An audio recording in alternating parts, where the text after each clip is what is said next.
Sure. Good morning, everyone. Notice of the time and place of these committee meetings was publicized by notifying the area news media, by publicizing the same in the Omaha World Herald, OPPD outlets newsletter, OPPD.com, and social media, by displaying such notice on the arcade level of Energy Plaza, and by emailing such notice to each of the district's directors on January 12th, 2024. Thank you all for joining us remotely via WebEx events. As a reminder to board members, executive leadership team, and OPPD staff, please mute your microphone and your cell phones to reduce background noise. To members of the public, thank you for attending. You are in listen-only mode. If you have any technology questions, please use the chat feature in WebEx to communicate with the event host. Per the board's guidelines for public participation, we do not take public comment during the all-committee meeting. We will take public comment at the board meeting Thursday, January 18th, which will be conducted in person at the Omaha Douglas Civic Center and will begin at 6:00 p.m. The public may attend in person or remotely via WebEx events by going to OPPD.com. Joining me today in person are my fellow board members, Amanda Bogner, Mike Kavanaugh, Matt Gore, Sarah Howard, Janice Molhoff, Craig Moody, and Mary Spurgeon. We also have members of our executive leadership team, our general counsel, Steve Bruckner with the Fraser Stryker Law Firm, and OPPD staff. Additionally, we currently have 15 attendees in the meeting consisting of OPPD employees and members of the public. Today, we will hear the following committee reports: the Governance Committee report from Director Bogner, the Finance Committee report from Director Spurgeon, the Customer and Public Engagement report from Director Howard, and the Systems Management and Nuclear Oversight Committee report from Director Moody. Ms. Lane, will you please call the roll? Director Bogner. Here. Director Kavanaugh. Here. Director Moore. Here. Director Howard. Here. Director Molhoff. Here. Director Moody. Here. Director Spurgeon. Here. Director Williams. Here. Javier Fernandez will now give the safety briefing. I'm going to ask Josh Clark, as usual, to give us the safety briefing here, physical location. Welcome everyone to a chilly morning. Appreciate everyone coming in as we usually do. We'll start with a quick safety briefing. If anyone needs any assistance, please go ahead and notify anybody from OPPD here. We also have security officers that are located outside the room, as well as myself that will be here in the building throughout the remainder of the day. Please be aware that outside of the doors, we do have fire suppression, first aid, and AED equipment if anybody was in need of something like that. Anybody watching at home, we would ask that you also have some of that equipment available to you. In the event of an evacuation of the building, what I'd ask is to use the nearest exit, and then please, based on how cold it is outside, let's all meet over at the Hilton Garden Inn right across the street inside there where it's warm. That way we can make sure that everybody got out safely and we'll take attendance there. Hopefully that won't be needed, but just in case it is, I wanted you to be aware of that. As we typically do discuss, we always want you to be aware of any trips or falls or any hazardous environmental types of situations. And as we've seen outside during the last week or so, there's a lot of that going on. So please watch your step, please be prepared, watch out for winter weather, and watch out for the seriously cold conditions and make sure that you're prepared for those as well. So with that, have a great meeting. I'll turn it back over to the president. Thank you, Josh. I'll just round us up with psychological safety. There are 5 elements that we always talk about. Today, I'm going to focus on respect, which is one of the foundations for psychological safety. And what a better time for me to talk about respect than now, when we have all of our operations, the entire company working around the clock to make sure that we can provide reliable energy services to the customers who need it the most, especially in these conditions. I have experience and I've seen these firsthand around the company with conversations we're having on a daily basis, many times a day, when you have different functions joining a conference call, listening to each other, respecting the craft, respecting the professionalism, the expertise that resides in every corner of the company. It has been inspiring to see that, because we don't have all the answers. Because humanly, it's just not possible to have all the answers, but having that respect for someone else when they come in and offer their point of view and their expertise is paramount for us to have a psychologically safe environment. I will pause a little bit also on cybersecurity. This is important. I usually don't do this, but in times like these, this is when we have been emphasizing the message of cybersecurity. When we are all battling the elements and making sure that the power is flowing, it is easy to let your guard down on other aspects of our work life. And this is when bad actors come in and take advantage of crisis. and send out links and send out malicious emails. And this has been a focus of ours to make sure that at no point, doesn't matter how emergent the situation is, that we cannot let go of both physical security and cybersecurity. And so this is just another reminder of for all of us who are quickly trying to check emails and check the latest information. This is what you need to be probably even the most aware that bad actors are targeting. Going on to the next slide, please. Focus of January. Happy New Year.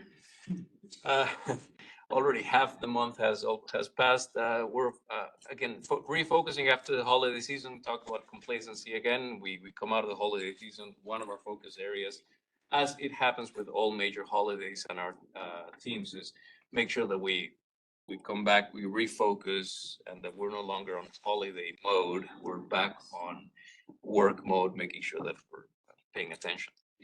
Watching out for sprains, strains, and tears as right now everything is frozen, but at some point it will freeze and thaw. Again, just make sure that we're aware of our surrounding and wearing personal protective equipment, not just for electrical infrastructure, but now in this case for cold temperatures.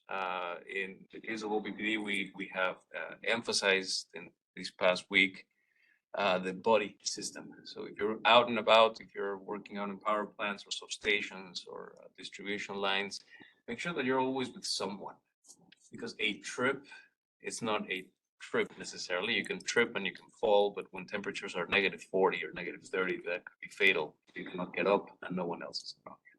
So very important message, and I think this goes out for all of us in our personal life. That concludes my safety briefing. Thanks very much. The first committee on our agenda for today is the Governance Committee. Director Bogner. Thank you. The Governance Committee met on January 11th at 8 a.m. We had a fairly full agenda. We'll talk about a couple of these things today. We did receive a government relations update from Vice President Olson, and then moved into the annual committee report review that we'll look at here in a moment.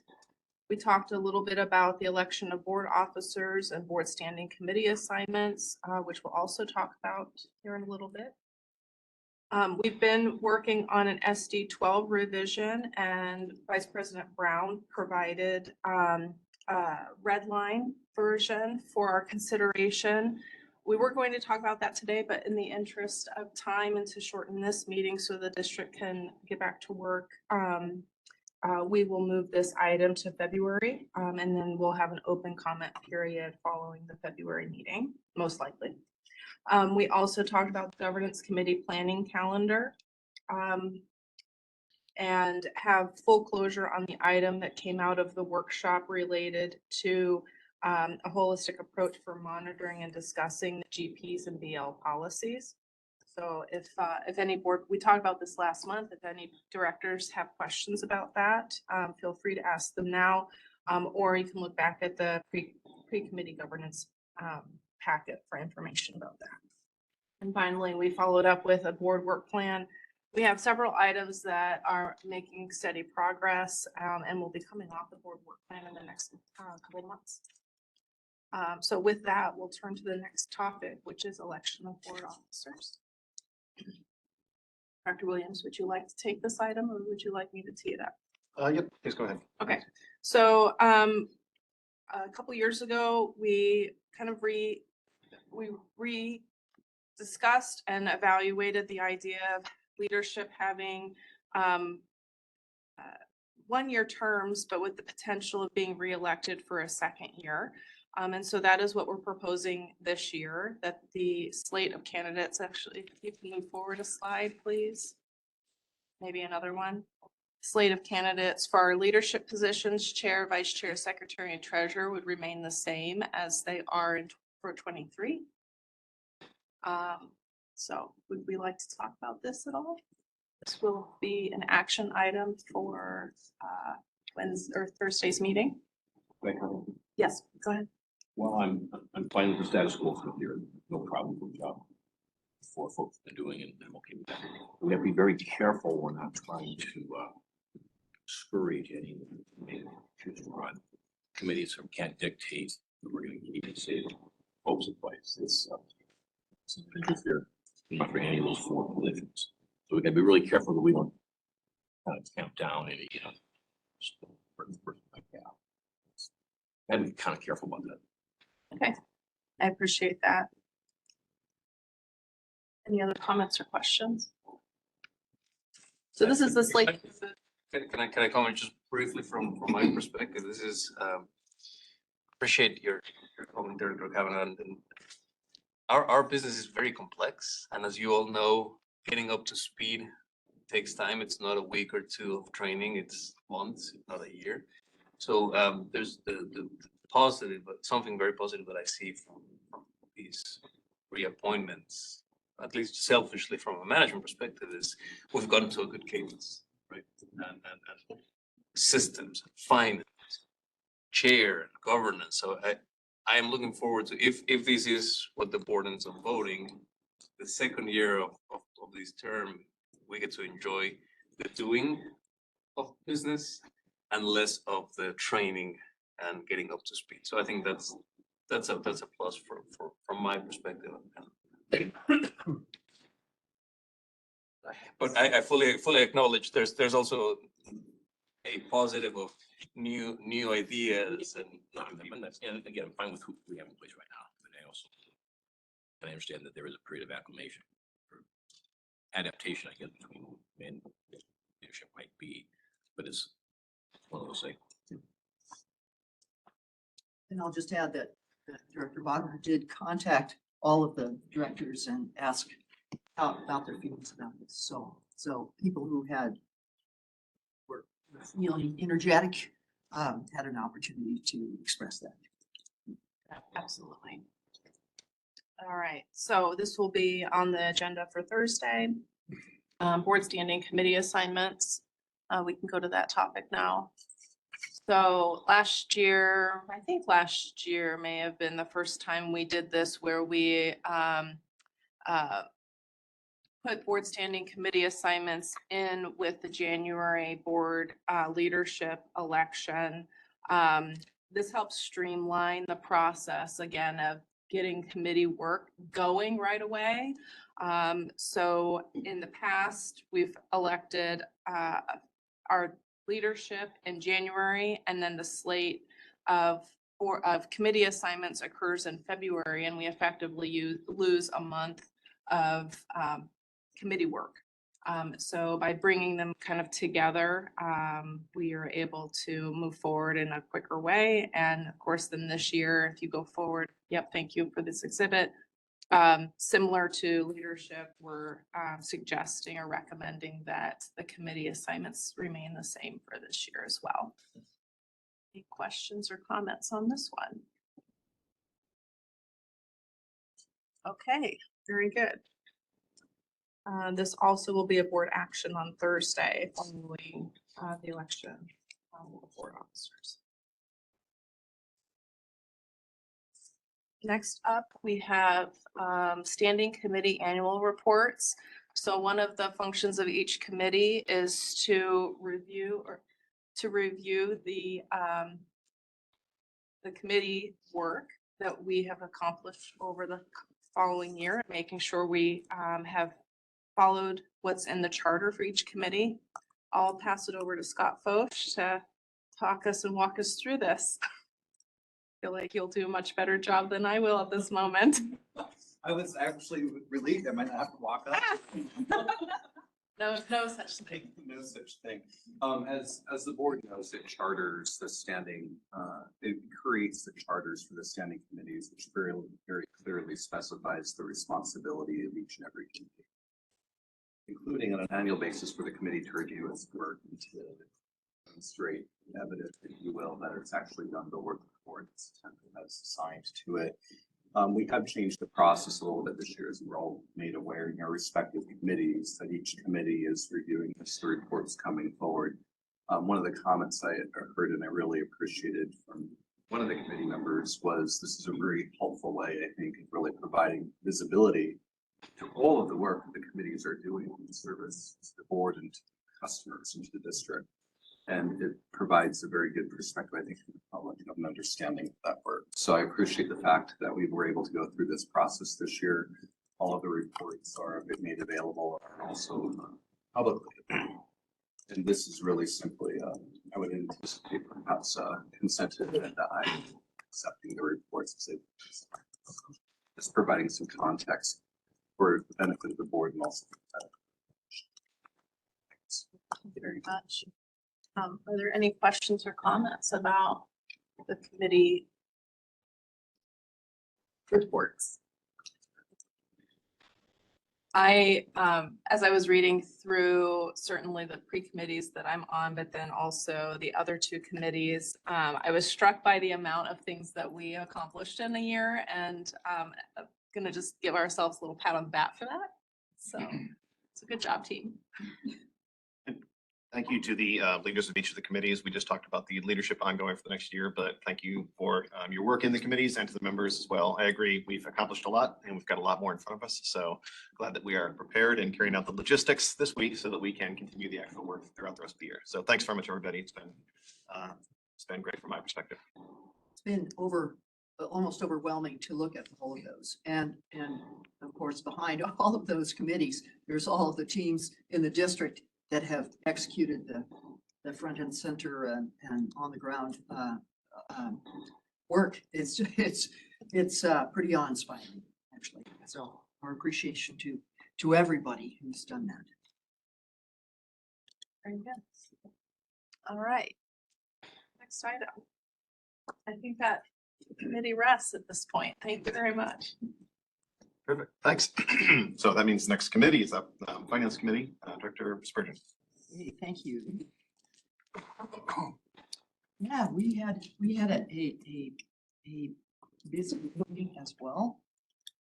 Not quite as busy as some, but this was our agenda. Following the safety briefing, we also did the review of the annual committee report review and made some additions and just some clarifications here and there. The important item was authorization for debt financing, which we're going to hear more about today. And also the appointment of a new retirement fund investment manager, which we'll hear about today as well. To spend a little time reviewing the board work plan, and our committee's in pretty good shape. For that, we have less than some of the other committees do, which is a good thing. It will come back on our platter as work in the district continues for the metering infrastructure. So that's my report, and I will turn it over to the next person, Mr. Bishop, Vice President Bishop, for the new retirement fund investment manager. Thank you, Director Spurgeon. John Thurber, our Director of Treasury and Financial Ops, will be walking us through this. As you highlighted, we're looking to replace our high yield fixed income manager as part of our fiduciary responsibility to review the performance of our investors, portfolios who invest our funds. And from time to time, if they don't meet our performance criteria, we're required to replace them. And John's going to walk us through that. Thank you, John. Thank you, Vice President Bishop, and welcome any questions as we go through the discussion here. In March of 2022, Neuberger Berman, our high yield fixed income manager, was placed on watch. And as of March 31st of 2023, they didn't meet our performance criteria, which is to be in the top 40% of similar universe of managers, and then also to, on a net of fee basis, beat the benchmark, the high yield benchmark, and they didn't meet that performance criteria. So based on our investment policy, we move forward with looking for a replacement manager.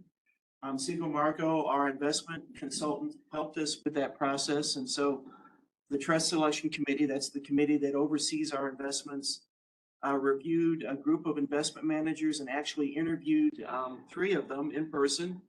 And we are recommending to the board that we hire Mackay Shields, it's pronounced Mackay Shields, as our new high yield fixed income manager. Mackay has returned in the top decile over the last 10 years. But with that, they also had a lower standard deviation, which is lower risk, lower variability than the other managers that we looked at. They also had a very low fee. 37 basis points was the fee that they've offered to us, which is in the top 5% of lowest fees in the high yield manager universe. So we're talking, the investment would be 38 million approximately. And so our recommendation after the interview is that we hire Mackay Shields as our new high yield fixed income manager for the retirement. So with that, I'd be happy to answer any questions.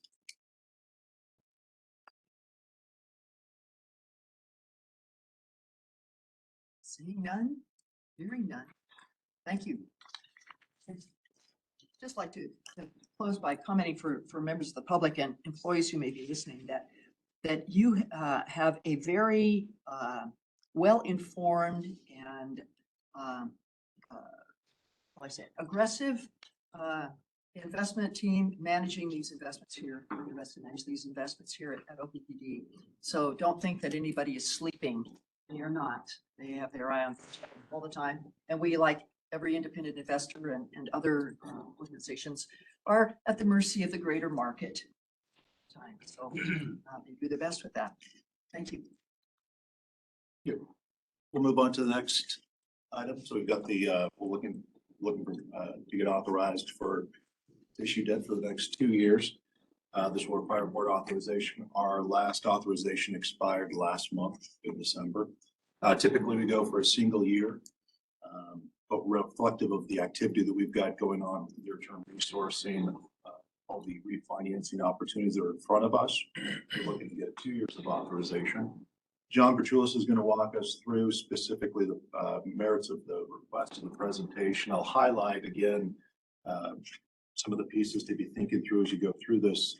We've obviously got the COP and the capital request that had come through as part of that, which was just approved back in December. So we walked through in detail the robust capital program that we've got in front of us for 2024. Similarly, we've gone through a 5-year forecast as well. Again, as we look at near-term resourcing, we've got a number of years in front of us in the capital investment period. So that's reflective here. So new monies to invest in our facilities. Would also highlight too, just the savings opportunities that are baked into this request as well, in terms of being able to reduce rates for our customers by going out and refinancing some of our higher cost debt with lower cost debt. See that all packaged up in here. John, with that, we'll pass it over to you.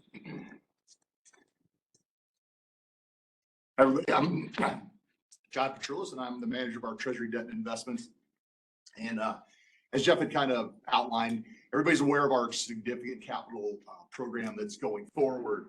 In order to support this, we're requesting authorization to issue senior bonds through December 31st of 2025. In addition to our capital expenditure program, Jeff had mentioned, we have the opportunity to potentially refund approximately $500 million of bonds that would reduce our debt service, costs going forward. So overall, we are requesting to issue up to $1.4 billion of bonds over the next 2 years, with $819 million of that being for new money and $502 million of that being for refund. Next page, please. This page outlines our potential upcoming financings. So for 2024, the corporate operating plan outlined the need for $449 million of new money. Additionally, we have 3 potential refundings totaling $390 million in 2024. That's comprised of $132 million of subordinate bonds. These bonds, we actually tried to refund those last year, but it was not economic at that particular time. And then additionally, we have about $258 million of senior bonds. We would only do these refundings if they are economic. So if the interest rates don't work for us, we wouldn't refund these bonds. But the way that we structure the bonds, that they will be able to, at least a large portion of these would be able to be refunded. In 2025, we project the need for $370 million of new money. this is maybe one of the pieces that has the most unknown to it, because we don't know for sure what 2025, it's hard enough to look at 2024, but for 2025, right now, we are projected $370 million for new money. In addition, we have $112 million of potential refundings that we would refund if they are economic. So for a total of about $482 million in 2025. Hey, John, is it typical that we do this 2 years at a time? Rather than Jeff kind of mentioned that the last few years, we've only done 1 year worth of authorization. We have done 2 years in the past though. And the reason I'll kind of get into a little bit, it provides us more flexibility. What we ran into last year was that we couldn't refund our subordinate bonds. Maybe if that authorization would have carried over into 2024, we could have maybe taken more advantage of that early in 2024, but we needed to get authorization again in 2024. So it just kind of gives us that flexibility to be able to issue these bonds as we go forward, especially for the refundings. And some of the bonds aren't actually callable. Some of the bonds are callable. Like the last callable bonds are in 2026, actually. It's February 1 of 2026. Those bonds could be called 90 days prior to it. So in 2025, that'd be an example of a situation where maybe it doesn't make economic sense, or it gives us the opportunity, I guess, to issue those bonds in 2025 or in if we had 2024, we have bonds that are callable February 1 of 2025. And again, it just kind of gives us that additional flexibility. So that's why we're asking for the 2 years. And we know that we're going to have a significant capital program. Some years we don't know that we're going to have new money needs also, but with the near-term resources, we're going to have new money needs virtually every year. Because we want to maintain our AA credit rating, there's a couple important metrics that we do monitor. The first one is the debt service coverage ratio. And that is probably our most important ratio. All of our revenue requirements and ultimately our rates are set by meeting this 2 times debt service coverage ratio. As you can see, we do project to maintain that. 2 times is the minimum for a AA rated utility. So that is what we essentially we model to. Secondly, we look at the fixed charge coverage ratio. We like this one to be between 1.6 and 1.8 times. This is kind of guidance by the rating agencies. Once again, you can see going forward, we do maintain that. The fixed charge coverage ratio is going to contain things such as our power purchase agreements for solar and wind. Those would be the biggest items that would be the difference between the debt service coverage ratio and the fixed charge coverage ratio. Next slide, please. Additionally, this is for our debt to capitalization ratio. We project to maintain our debt to capitalization ratio around 65% going forward. This has crept up over the last few years. It really crept up went up when Fort Calhoun was shut down because of having to write off those particular assets. Before we used to be around 50%, but now we're at 65%. We really want to keep this ratio under 70% if possible. And although we're issuing a lot of debt, the additional revenues and then the additional assets that we're using to finance for these and paying off our other debt allows us to maintain this ratio at about 65% for projections going forward. Next page. So ultimately, we are requesting getting the authorization to issue up to $1.4 billion of bonds through December 31st of 2025. That's $68 million more than what I just laid out. So we're at about $1.32 billion. $68 million gives us the flexibility. Again, going into 2025, especially, even 2024, your new money needs can really fluctuate depending on how things go. So it just gives us a little bit of latitude. And going through December 31st, 2025 allows us more flexibility to issue the bonds as the market conditions warrant. Upon the board's authorization, we will updates. And these debt issuances could be in one or more series in 24 and 25, and they'd be for capital expenditures, liquidity needs, and for refunds. With that, I'd open it up for any questions. If I could, John, too. Really good comment that came out of the finance committee meeting relative to the financial health and even a projection forward.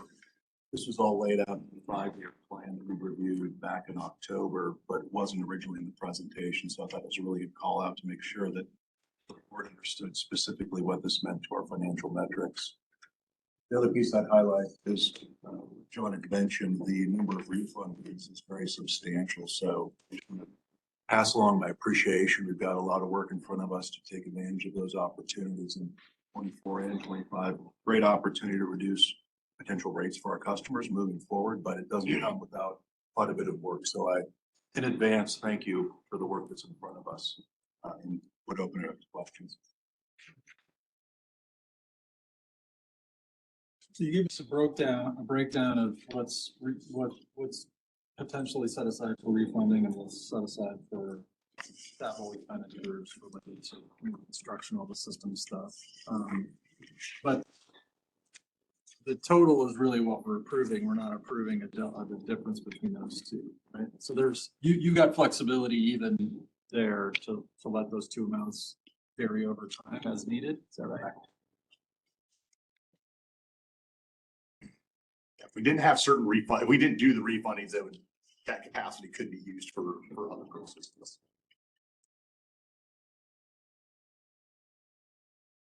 So following on Director Moody's question about the total amount, when we approved or provided authorization for debt financing in April of 23, I think we talked about at the time that that was the largest debt authorization approval that the board had given.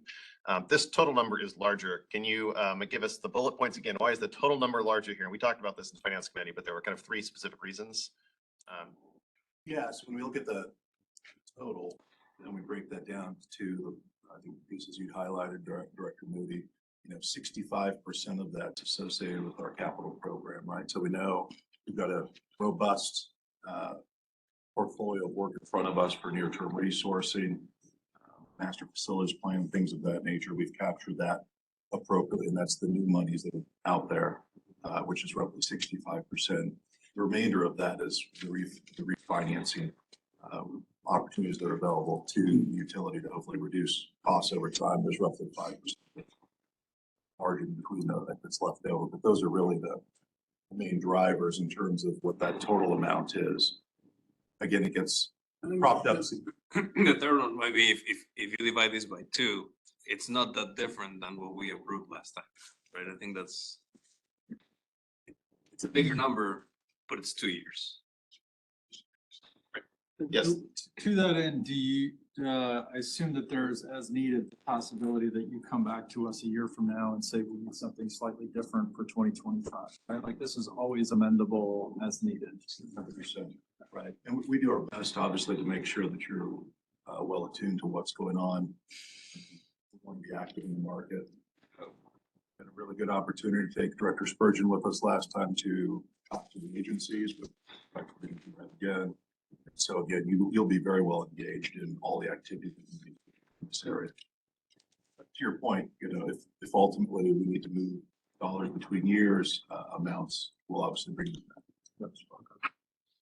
I believe at least the last time we did it for more than 1 year, we had to go back to the board again the next year to actually get we essentially would provide an outline of how the money was spent and then or the debt was issued, and then we would ask for additional authorization to whatever sufficient for that year. If I may, just providing a comment. I mentioned this at the Finance Committee, but I had a very detailed discussion with Jeff when he brought this to my attention. And 1, with my financial background, and 2, now in my new seat as I cannot call it new seat. Now in the CEO seat, I asked the question of why 2 years? What's the advantage? Why don't we just go year after year as we've done in the past? And then the conversation, I'll summarize it. There's a lot of uncertainty, good and bad uncertainty. We're still at very high interest rate environments, especially in the short term, federal discount rate at the level that it is right now. Inflation has not subsided completely to the level that the Federal Reserve is comfortable with. There's a lot of liquidity out in the market, and that liquidity is going to dry up and it's going to come back in. And we're still carrying liquidity from fiscal stimulus that occurred back in COVID years. We're still the American economy is still going through a lot of that, and it's coming in the form of savings that are now being depleted into the consumer goods industry. The Federal Reserve looking at their balance sheet and how they're lowering their balance sheet. That's a very long way of saying there are a lot of moving pieces And we don't know how long interest rates are gonna stay as high as they are. We don't know how fast they're gonna come back down, or when they're gonna come back down. Having this flexibility in hand, especially with the capital program that we have in front of us and the refinancing opportunities we have in front of us, it makes sense now to have this authorization. I wouldn't necessarily ask for this authorization, biannual authorization on any given year, but considering all of those conditions, we want to be prepared to take advantage and to protect the district, depending on which is the case with whatever the economy brings. Be ready. I felt very comfortable once I had that conversation with Jeff, and I felt comfortable with the finance committee. Just a process question. Is there a reason we don't do this authorization in tandem with the COP approval in December? There is a little bit of that because if you think about the COP, when we prepare the COP, that starts in July and August, eventually comes into the COP.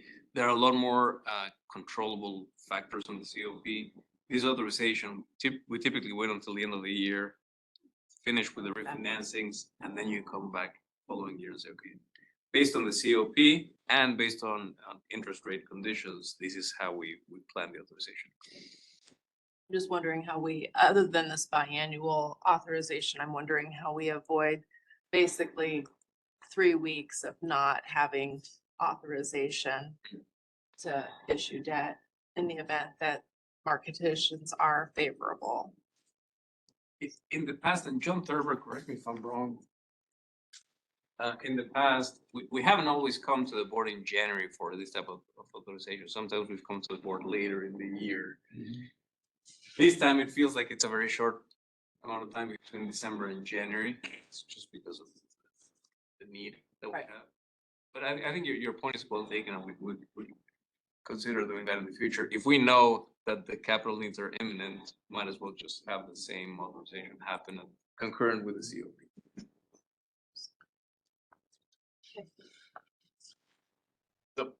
So I appreciate the clarification that the number is large because this is 2 years, but it is on par with what we have seen in the past. And then secondly, a large portion of this is refinancing, meaning that all of the capital expenditures are still aligned with both the COP that was already approved by the board and with the 5-year plan that was approved by the board or presented to the board, but not officially approved. And then it is also aligned with SD3 for our debt coverage ratio. So from a governance perspective, I'm glad to see that this work is aligned with everything we have talked about in the past and point in the direction we're trying to get in the future. So thanks very much for that. Just want to make sure that we're all clear about where everything is and why this is, there is a large top line number, but it is still in line with everything we have done over recent months and years and where we are headed in the future. So I appreciate that. I appreciate the recommendation and the move toward flexibility over the next couple of years as we continue to expand the organization, meet the demand from our customers. Thanks. Thank you. I think that concludes the Finance Committee's business today. Great, thanks very much. Next committee up is the Customer and Public Engagement Committee. Dr. Howard.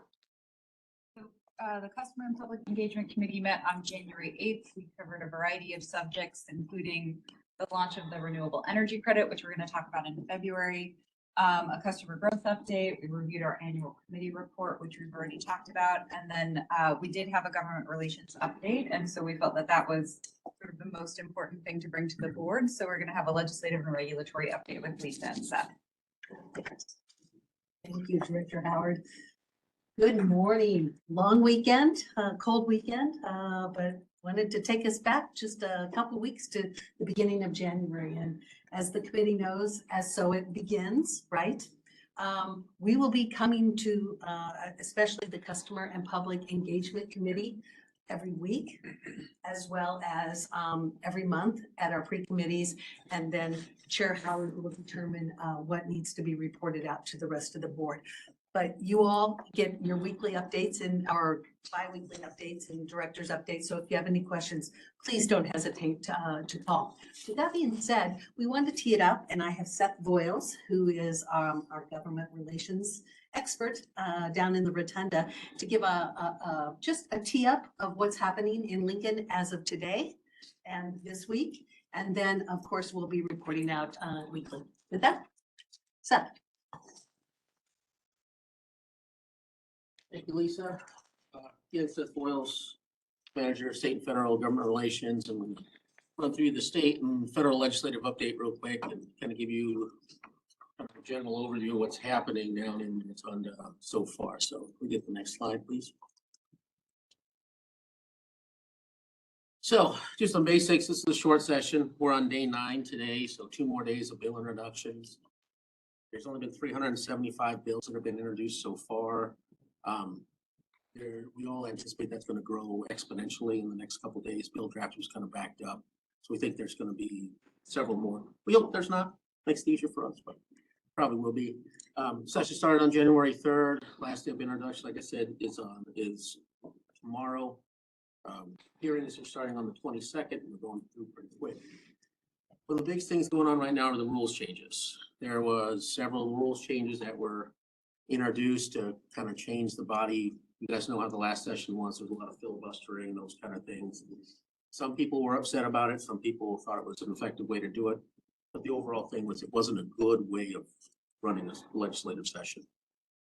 Changes that are going to be debated, we'll see where that goes. Rules changes, most times it's the members debate those kind of things. We don't really get weighed in on much of that, but it will waste some time of the year, and we'll see where that's going to go. Social issues will dominate again this session for at least a period of time. There's some out there that we don't have any say. We don't really weigh in on it or those kind of things, but they will take up a lot of time being filibustered and debated on the floor. And a lot of times when those bills are kind of out there, that's the debate on every bill. It could be about transportation, talk about social issues, those kind of things. And some of the rules changes are trying to fix that, but we'll see where that's going to happen.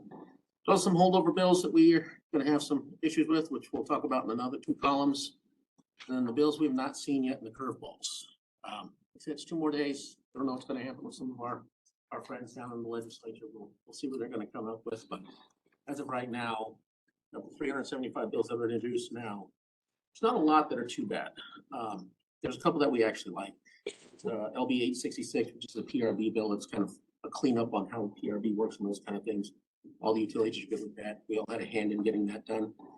There's a bill, LB 956, about light mitigating technology on wind turbines. See where that's going to go, but it's out in the rural areas. They have the red flashing lights for airplanes. A lot of the constituents out there are complaining about the red flashing lights keeping them awake, so do that. Bill for all the utilities, LB 969 on sealed bids. It's raising the threshold from $500,000 to $2 million. Very efficient bill for us, helps us on some of those things. And then one that's near and dear to Kevin's heart is LB 1033, no cell phone use in cars. Safety issue. We always support that. We're one of the few folks that support that.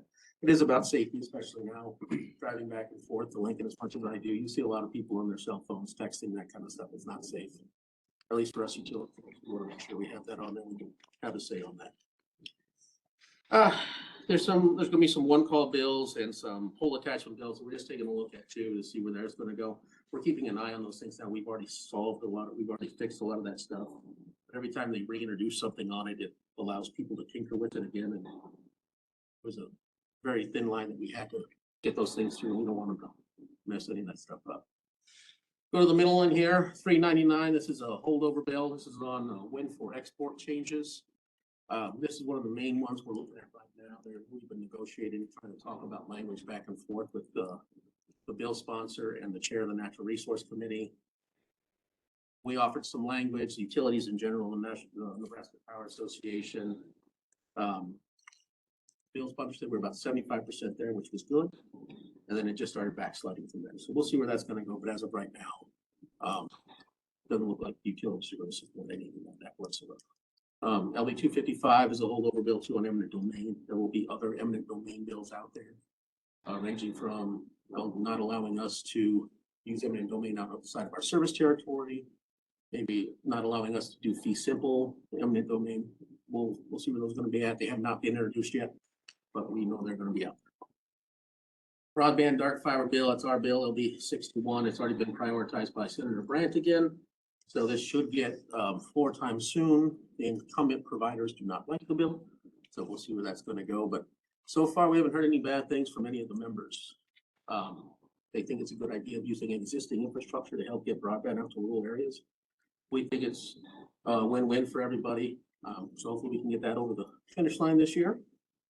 Weatherization funding, we're hoping to get our $1 million this year, $1 million next year for a new weatherization program in the this year. It's going to be very tough on any kind of funding bills, but we're still going to give that a run and see what we can do. Electric vehicles, this should be an interesting one so far. So we all want to get more EV charging stations, more EVs out there across the state the best we can. State is up to get NEVI funds, which are federal funds coming in to put DC fast chargers on 80 and a couple other ones like from the outlet malls on 31 up to Dodge. The only way you can do that right now is you have to be able to charge by the kilowatt hour. So in the state of Nebraska, only utilities can do that. We said, hey, we'll write that language for you so we can make sure we get these chargers out there. Make sure we can do it. All is good. They're increasing registration fees on this. They're putting taxes on, excise taxes on charging. There's other issues that are coming up on that. Most of that stuff we don't have a real say in, but ours is just another part. And then we've had other arguments that we should waive our demand charges and other things like that. That's all kind of been postponed for a little bit.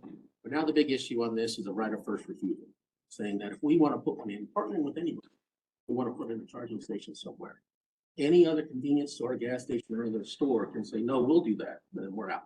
We don't get to do it. So right as of right now, there's some problems with that. There's a lot of utilities that don't like that. There's also utilities that don't like the fact that we're allowing others to sell electricity by the kilowatt hour. They think it's a nose under the tent, camel's nose under the tent of being letting others do retail service in the state, and that's only greed. That bill still has not been introduced. We'll see where that's going to go. Potential NEMA changes. This is to address the gap that we saw during the ice jams. We need to make sure that we can go directly to the governor or NEMA to start the process going if it's in multiple counties. Last time we did that, we had to go through, we were asked to go through all the counties before we did that. As you all know, during emergencies, time is of the essence. We have to get this thing done now. So will help us jumpstart a little bit. We were going to do a bill on deceptive practices with door for sale, solar installers. We've had some evidence of people going around kind of scamming our customers throughout the state. The potential sponsor we have wanted us to exercise all of our legal things first. So we're going to set up a meeting with the Attorney General, ask if they're going to they're going to look into it, if there's some prosecutions or anything like that. Just look into some investigations. If they don't do that, then we'll have an interim study next summer or this summer, and then do a bill in 25. This is to protect our customers here that we've had some egregious examples of this, people not leaving after you've been asked to leave, all that kind of stuff. So we think that's appropriate. And nobody has said anything negative about that bill either. The other top, they're raising the seal bid threshold. You guys about that before. That's one for us. And then there will be a bill on board salary increases. This is for MUD and public power districts. It's double salaries going forward. Has not been introduced yet. And it may, it's probably going to go to one of two committees, Urban Affairs and Natural Resources. We're all hoping it goes to Urban Affairs.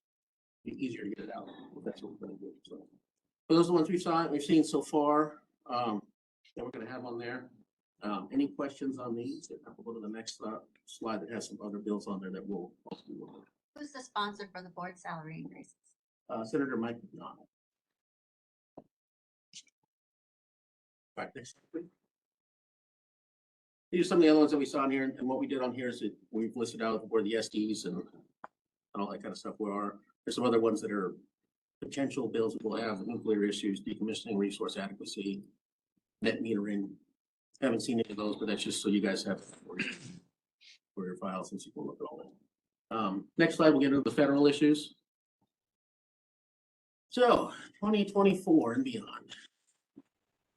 There's going to be some fights still going on the funding continuing resolution. As you know, in Congress, we had some challenges on just keeping leadership in speakers issues that have been happening now. It's happening again. Government funding is going to run out here fairly soon. They have a tentative agreement, and some of the members on the far right are saying, nope, we're not going to do it. So they're going to need help on these other things. They're not going to call them. Some members are already considering removing speaker. It's a mess. We'll figure out where that's gonna go. It's got the national security supplemental funding, Ukraine and Israel funding. There's a lot of these things that are all tied together. We need to see where that's gonna go. More than likely, we'll see a continuing resolution to get us to March, and then we'll figure out from there.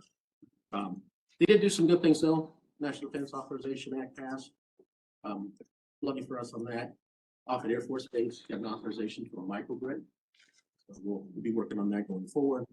Military promotions were done, and we looked at filibuster, so those have been taken care of.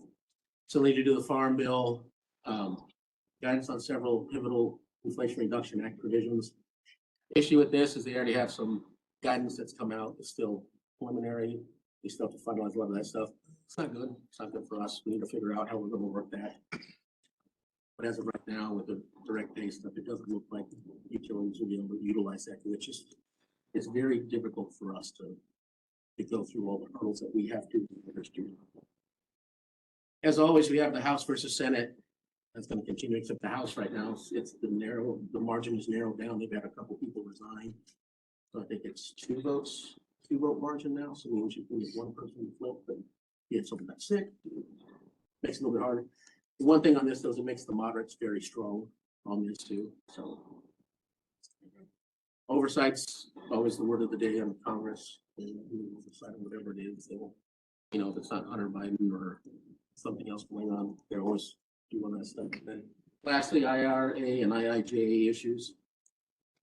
When you're working on the continuing resolution and the funding, they're always looking for pay for, how they pay for stuff. What they're looking at on here is they use the IRA and IIJA issues that have passed as pay for. So we're gonna take funding from that and try to put it somewhere else where we can do that. It hasn't been successful yet, but it doesn't mean they're not gonna stop trying. So they will continue to do that, but realistically, it doesn't go anywhere. It goes right up to the House versus Senate as well. It's just what they do. It's kind of the dance. Any questions on the federal side? Just to clarify on that IRA issue, excuse me, we're talking about the direct pay provision that could be at risk. Right? This is how do you pay for other things? It's by potentially taking away monies that could be dedicated to public power under direct pay for renewable. That's a big focus for us. Right, next slide.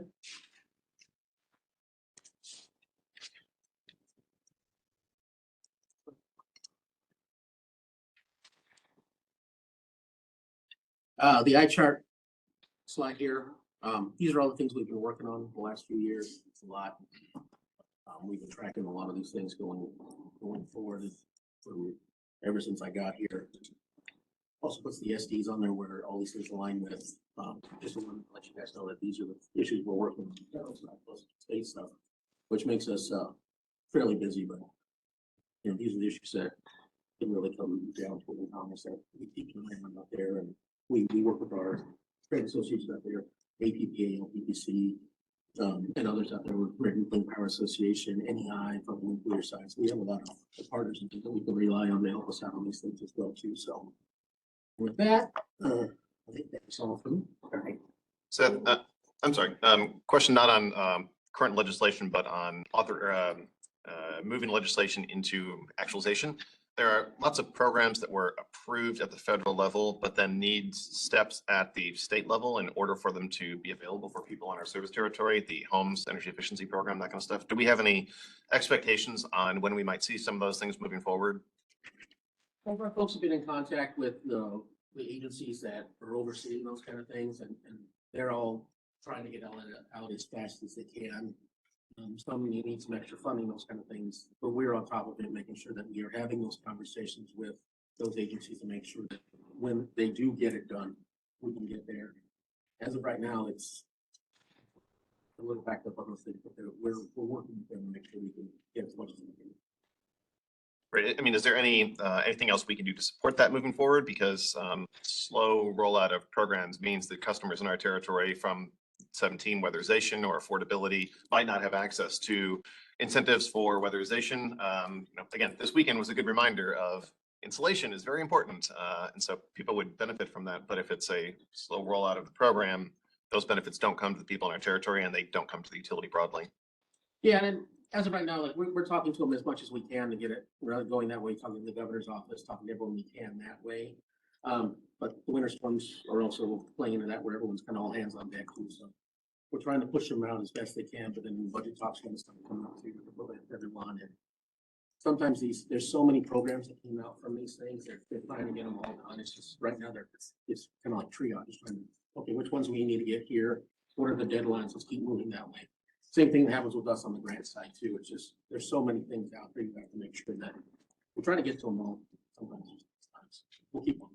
Great, thank you. Good question. Very much. Next slide, please, Karen. Thank you, Seth.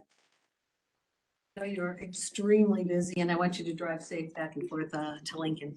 So in closing, we talked about the communication. It's going to be often, and if emergent issues come up, you will be getting an email or a call, especially to Chair Howard on that. Weekly recaps, director's updates, legislative bill status updates. So that's a large file for you. Monthly customer and public engagement updates at the pre-committees. And then Chair Howard will determine what comes to the full board. And then of course, board committee meeting updates. So with that, that concludes our report. Final questions for CPE? We're done. Great, thanks very much. Next committee is the Systems Committee, Director Moody. Thank you, Director Williams. The Systems Management Nuclear Oversight Committee met on January 3rd, right after the holidays. As is commonly the case, a busy agenda for us. So I want to hit on a couple things that colleagues I want to draw your attention to, and there's a lot more detail and diligent if you're interested. So I'm going to be brief. The first Southwest Power Pool policy update. We had a really good lengthy discussion about a handful of activities that are happening within the Southwest Power Pool. A few things of note. Southwest Power Pool and MISO Joint Transmission Interconnection Queue Study was, we got an update on the process there. There are some projects that are going to affect us that are transmission related. And right along that seam between SPP and MISO, the team's been working to ensure favorable cost recovery policies and formulas for our customer owners. And we heard of some really good progress that's being made within the Southwest Power Pool working groups. It's not across the finish line yet. It's going to need to go through SPP's Regional State Committee and eventually the SPP board and then eventually to FERC. So there's a long road ahead of us, but for the most part, we were pleased with the progress that's been made thus far. And then also on number 2, there are a handful of different resource adequacy policies that are being discussed, deliberated within SPP today. And so we got a little bit of visibility into what some of those are and had a discussion about when the right time is to bring those to the board for greater visibility about what's going on. As we all know, our team is intimately involved in working on those on multiple working groups within SPP. So we're really pleased with respect to the work that's underway today. For your visibility, we decided that we'll likely bring a deeper dive on those topics to the full board in conjunction with our SD9 monitor report, so we can kind of marry those things up a little bit. It'll seem a little bit more cohesive when we get to that point. Some of these things are things we've already kind of started hearing about: performance-based accreditation, some effective load carrying capability, demand response policy, et cetera, et cetera, et cetera. So those hopefully are things that you're already familiar with, at least in concept. And again, those policies are being worked through in SPP today. So lots more to come on those. Another quick update, we received an update on the Bright Battery project.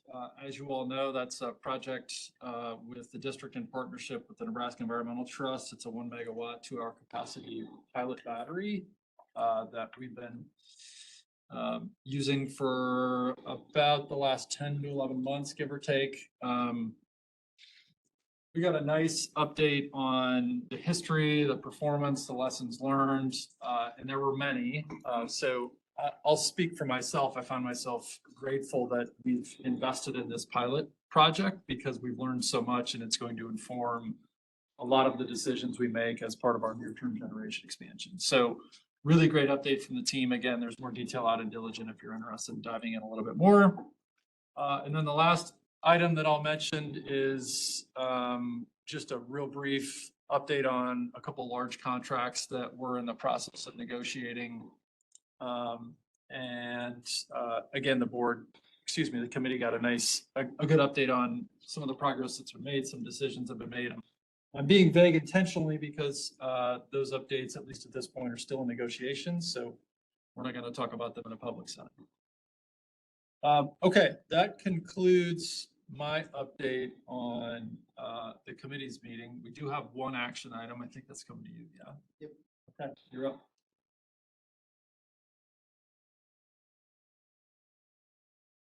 Good morning. Shane Hansen, Director of Engineering for our energy delivery side. Happy to be here to stand in for Troy By today. Obviously, Troy is very in tune with the teams at our operations center, supporting them as we continue to go through this cold snap. So here today to talk about our contract board action for some 15 kV metal-clad switchgear. So this would be a contract to procure that switchgear, and it's replacing existing infrastructure in the west part of our Omaha metro. And this is part of our asset management plan to replace aging infrastructure. So ultimately, the switchgear, it houses the circuit breakers and relay equipment, and really it protects the substation equipment and transformers specifically from any faults that would happen out on the distribution system. So this equipment does live within the substation environment. We did have the two proposals received. Both were legally and technically responsive, is what they were deemed to be. Ultimately, the proposal from Harold K. Scholes Co., based here in Ralston, was evaluated as the lowest and best bid. So this will procure both the switchgear and the vendors responsible for delivery and installation on the pad at the site. So ultimately, we are here asking for award of that contract, requesting award for $549,800. And Aaron, if you go to the next slide, I believe we've got a picture of what this looks like inside. So just the cabinet row of switchgear does have all those circuit breaker protection equipment in. Any questions I could give? Below the engineer's estimate, local firm. Correct. We've got experience with them. Lots of experience with them. Yep. Colleagues, any questions? Okay. Thank you. Easy breezy. Thank you. Systems Committee Russ, Director Williams. Thank you. Thanks very much. And appreciation to all committees and the directors there to move things along quickly because we have an additional item. The agenda was updated over the weekend to include the additional item we'll go to now about the January 2024 winter storm update. It's ongoing, but this is the time for staff to provide an update publicly to the board and to the members of our community about the work that has been and continues to go on across the utility. And so I'll turn it over to, I guess I'm going to start with Javier to introduce things, and then I assume you'll pass it to the appropriate people on the team. Yeah, I'll probably do most of these. Thank you for that. And if you notice, there are a few empty chairs that are usually full with our executive leadership team. We have a few members of our executive leadership team right now at our Energy Control Center, making sure that they're providing support and guidance to the teams who are managing the system real time. And this is basically the message that the storm is not over. We're not out of the woods yet. I'm going to talk about this in a little bit. And what I mean by that is temperatures are still pretty low. We have a frozen river. And even though things are starting to improve, they don't improve overnight.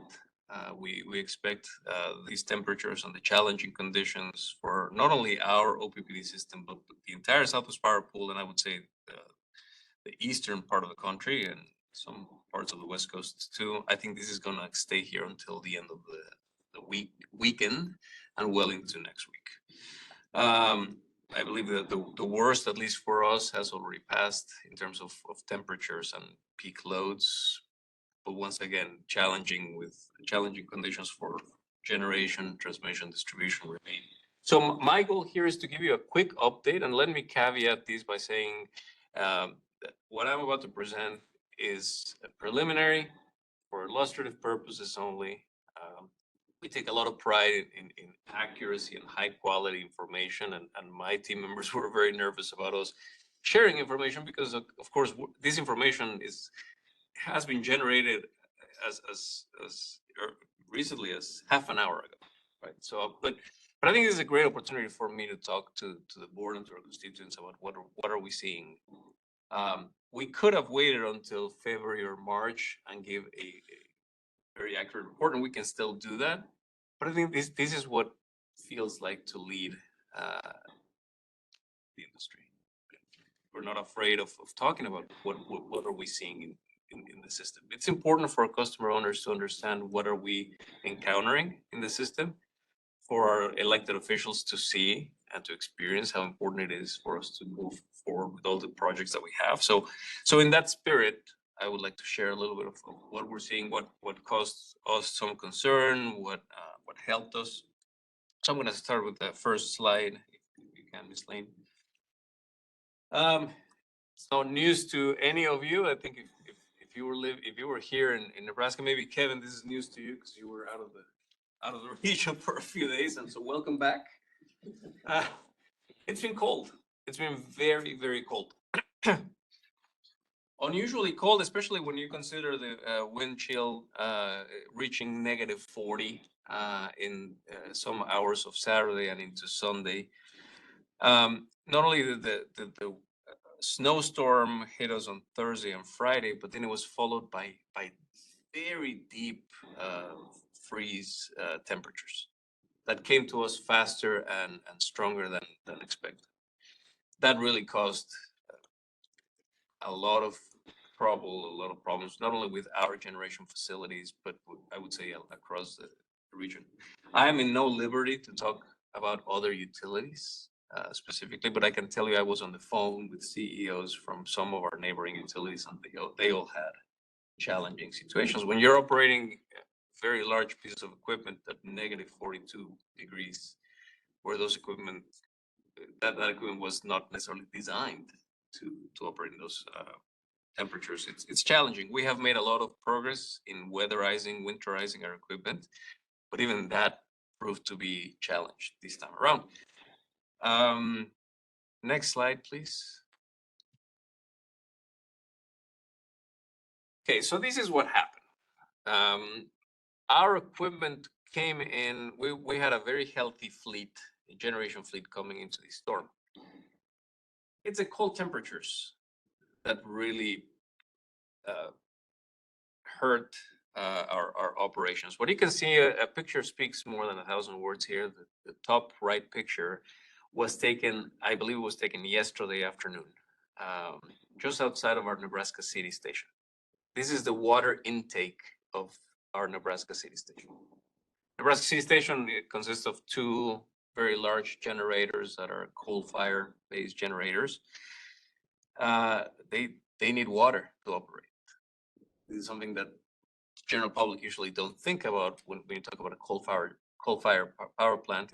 They need a lot of water, and this is our source of water. It's the Missouri River, which for all purposes froze, and it froze right outside of the water intake. The picture below shows some of the fish screens at our North Omaha station, which is they are inside of our intake structure, but basically everything was frozen. Not only the water was frozen, but structures inside of the facility were frozen. They are designed to withstand very low temperatures, but when ice forms around it, it's really hard to break or melt that ice, and that really ended up today, right now, as we speak, it cost us to keep those units offline. Now, that didn't necessarily cause the original outage. Something that I am very proud, and Troy Vite, our Chief Operating Officer, reminded me, we've done so much work since 2021 when we had Winter Storm Uri. Lots of lessons learned. We've prepared all of our large systems within each one of our power stations. Those systems, they did really well. Instrumentation was what was frozen. The very large systems were well prepared, and these deep freeze temperatures really affected the instrumentation systems in our stations. Once those froze, the station goes down, the units go down, and that causes a bunch of other things to freeze around them. At one point in time, all 4 of our baseload generation units, North Omaha 4, 5, and Nebraska City 1 and 2, all 4 were offline. Single common denominator was cold temperatures. We were able to bring back Nebraska City Unit 2 yesterday. Nebraska City Unit 2 is the newest of all 4, and it's also the one that takes the least amount of water. So the way the unit is designed, it takes less water. We were able to bring that unit back online. It is online today. But the other 3 units remain offline. As we speak, generally speaking, again, we believe that the water levels in the Missouri River down in Nebraska City are around 1 foot of water. 1 foot. The water levels at our North Omaha intake, they're just below 4 feet of water. Both of them are below the critical levels that we need to run those generators. So even if we didn't have ice, which is a big if, there's not enough water in the river. Now, the good news is we are already seeing water levels increasing upstream. Corps of Engineers has been fantastic in coordinating, and they have kept flows out of Gavin's Point Dam at healthy levels. And we are already seeing not only river levels increase, but we're also seeing some units, some generation units, not ours, but other utilities who had to trip those units. Those units are coming back up online, which gives us the signal that river levels are coming back up to us. That water usually takes a couple of days to travel back to us, so we're all eyes are on deck to all hands are on deck, and our eyes are on the river to bring these units back as soon as we possibly can, probably later towards the end of the week and well into the weekend. Years quite too late now for that, but in years past, I can recall, particularly in the spring, in order to control flooding, seeing the Corps of Engineers, I believe, was the government responsible of controlled use of dynamite to break up ice. Was that an issue here, central solution here at all, or not?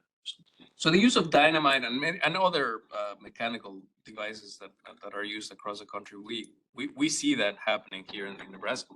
That's a method that is sometimes used on the Platte River.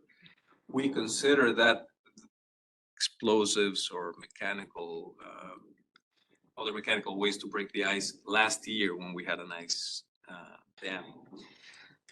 This time around, it was a little different because we didn't have an identified single section that caused an ice jam where you can probably think about, hey, can we break that little piece? This time around, the entirety of the river for us, right? So you're talking about a very large surface. Where do you begin, right? Even if you were able to break pieces of ice in one segment, it was so widespread and it happened so fast that our best strategy was coordinating with the Corps of Engineers to make sure that the water releases didn't slow down. And those water releases have kept water moving. Even though you see that white sheet of ice on the top of the river, there's water flowing underneath. And that's incredibly important to keep things flowing and give us a better chance of melting and ice breaking in the coming days.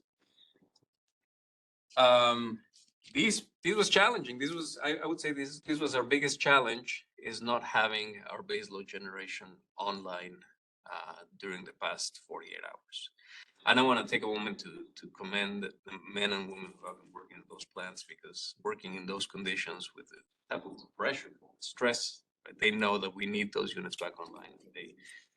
They can see how hard it is to bring those back online. They're ready. They were able to bring Unit 2 at Nebraska City online, and it's just nothing short of heroic, the work that they've done. Not only the people at the plant, but supply chain and the entire organization, just bringing pumps, divers, going into the river, agitators, doing everything we can, having heating elements to heat some of the water intake facilities. the ideation that happened in the organization, that was pretty inspiring to see people from all over the organization thinking, what about this? What about that? And coming up with solutions. And I feel really good about the way the organization responded. We still have those 3 units offline, but we believe that we're in a really good position to bring them online as soon as river levels come on. So our baseload generation took a hit because of frozen river. Our balancing stations did really, really well. Balancing stations don't need the volumes of water that our baseload generation does. In fact, our balancing stations are not by the river because they don't need those volumes of water. We did have a few issues. We're in the middle of some long-term outages in Sarpy County, and we were able to bring some of those equipments back on. Starting units when it's -30 proves to be a challenge. But by and large, I would say, generally speaking, all of our balancing generation stations, both natural gas and fuel oil, performed the way they were scheduled to perform. Not without issues. Getting access to some of those generation stations was an issue, right? Because they're more remote, they're in rural parts of our service territory, and getting coordination between the county and the state to just clear the roads for our employees to get in and out was an issue. And I cannot give enough credit to our partners at Cass County. Cass County commissioners, I had conversations with them, and they offered all of their help to make sure that all of the roads were clear. Talked to the governor, chief of staff, and from the state's perspective, making sure that state highways were also cleared. And we're talking about this on Saturday, right, when we're waking up to this mess of snow everywhere. Well, where do you begin to clean was important, and prioritizing the road clearance on our generation stations was very, very important, and we achieved that. And that's the reason why we have our balancing generation online. Today, part of it was we were able to get people there fast enough. Procuring enough fuel in advance and making sure that the flow of fuel was there is important. Our partnership with MUD, very, very important. I've been on the phone with Mark Doyle, the CEO at MUD, many times. They have been fantastic. They were able to not only provide the natural gas that we had contracted with, but in some instances, redirect natural gas from one unit to one station to the next. If we were having issues with one station, making sure that we moved gas around. For example, I didn't talk about, it says North Omaha Station. I talked about North Omaha units 4 and 5, which operate on coal, but it's also North Omaha 3, which operates on gas and would have normally been online. But it's offline because we don't have water. So the partnership with the municipal utilities district, but can we make that gas available to our other units? And just a fantastic coordination. We're working 24 hours around the clock, and it has been a great experience in terms of working with other leaders. This is not an issue exclusive to OPPD. I'm speaking for OPPD because I have the authority to do that, and we have the information here, but this happened across the region. Many other utilities with units that are much larger than ours were offline for about the same amount of time. Some were fortunate that we're able to bring the units back online, some didn't. And that created a lot of concerns for the Southwest Power Pool and for the MISO as well. So a lot of these units are on the Missouri River, on the Iowa side, on the Missouri side, and they belong to a different RTO. But still, electrons are electrons, and we lost quite a bit of generation that is all relying on water from the Missouri River. What worked? What saved us? This time around, and this is a statement that it doesn't apply all the time, but it applied for the past few days. Wind showed up beautifully. For the Southwest Power Pool for Friday, Saturday, and a good part of Sunday, about half of the generation in the entire 14-state region came from wind turbines. Now, there's a correlation, of course. You see that ice on the river got really cold, -42 wind chill factor. Well, the wind was also blowing. and the wind was generating quite a bit of power. So there's a natural hedge that occurs, and I'm really grateful, and I'm going to talk about this on the next slide, for the diversity of our generation portfolio. Because we have almost 1,000 megawatts of contracted wind generation that was online and producing really strong when our other units that were relying on the river were struggling. Now, this could have been exactly the other way around.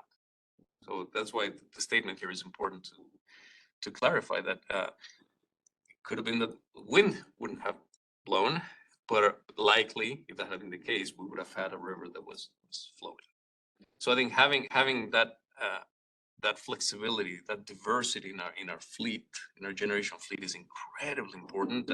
But I want to give a big shout out, contrary to some of the comments that I hear on radio or social media, which I try not to pay too much attention to, that wind turbines cause these. I can tell you today, categorically, our wind portfolio, and by and large, the Southwest Power Pool wind portfolio produced really, really well, and I would say it saved the day. Not only our own wind, but even from the Southwest Power Pool perspective, there were many times, many hours where the pool as a whole was importing generation from our neighbors to the east. We believe all the way out to to Pennsylvania, not just nearby, really far. We don't have visibility into what type of resources those were, but we have a really good idea that it was wind. Again, the wind was blowing everywhere and it was causing temperatures to drop. On the bright side, it was also providing a lot of energy. So I gigantic shout out to those wind farms who kept that power flowing. It wasn't enough to cover all of our generation, but it certainly helped significantly. So let me talk about the next slide. Our board, as you all know, we are not a unidimensional organization. We're a multi-dimensional organization. The board has asked me to run the organization based on 15 strategic directives.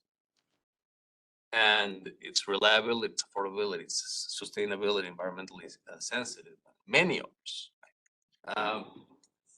Today, this weekend reminded me of how important that multidimensional view is. And in order for us to achieve all of these objectives, having a diversified generation fleet is essential. Now, we're all trying to become even more reliable, even more affordable, even more sustainable. Absolutely. And we need time and we have plans to do that.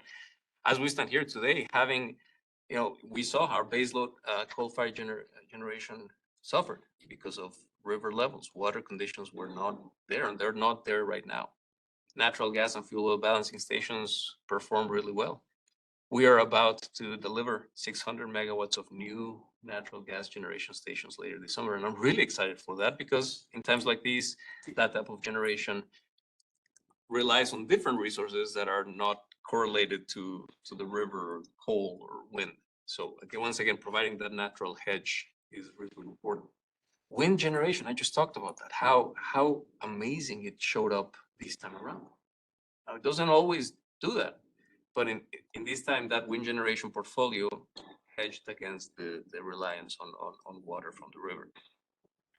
Let me talk about that last book, the last box at the bottom, which is just fascinating. We, as you know, we're pursuing solar. Really excited because Platteview Solar, 81 megawatts, is coming online in May, but it's still not online. We do have 5 megawatts online. It's our community solar project. It's only 5 megawatts, a very, very, very small portion compared to the load that we have. By the way, our peak load neared 2,000 megawatts past 2 days. So out of 2,005 megawatts, that's what our community solar produced. But it's really, really important for me to share that even though our peak load happens later at night, at 7 or 8 p.m., our solar facility is not producing at that time. So that's why the Southwest Power Pool accredits 0 on solar, because they're trying to coincide when the peak load is and when the generation happens. But I want to report out that during the day, there's production. That facility, again, small as it is, 5 megawatts. Right now it's producing. It produces between 2.5 and 4 megawatts at different times of the day. Different times of the day, for example, right now, when we could have used that energy, and we used that energy.